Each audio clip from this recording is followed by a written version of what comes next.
manasa sy manentana antsika ny Papa François mandritra izao volana Jolay izao mba ho mpanorona fifandraisana sy fifankatiavana homba ankerim-po sy fitozona ny olombelona tsy ankanavaka.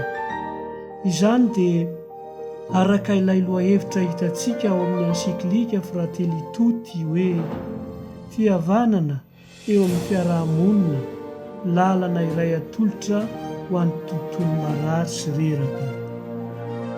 Ampatsiahivy ny Papa amin'izany fa ny fifampiresahana ny fomba hitarafana sy hijerena ny zava-misy marina amin'ny endrika vaovao mba hiainana amin'ny mpitozona ireo fanamby amin'ny fanorenana ny soa iombonana. Amin'ny alalan'ny fifampiresahana ihany mantsy no ahafahana mandrindra sy mandravona ny fiainam-piarahamonina izay simba fifandraisana.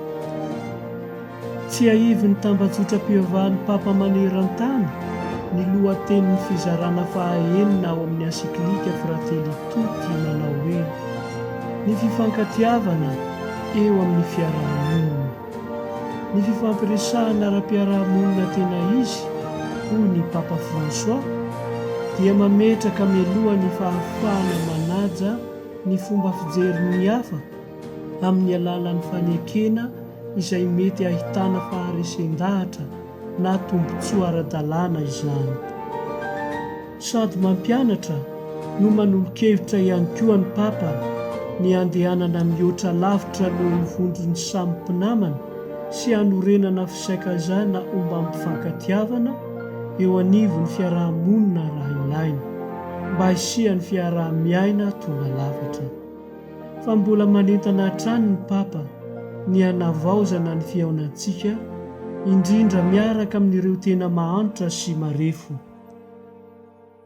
Tsy mora mandrakariva ny mandositra ny fifandraisana eo amin'ny fiarahamonina izay manimba, hoy ny Papa mandamafy, indrindra amin'izao fotoana izao rehefa vonona ny hamorona fahavalo androtana azy ireo ao anatin'ny filalaovana fahefana ny ampahany amin'ny politika sy ny fiarahamonina ary ny aino aman-jery.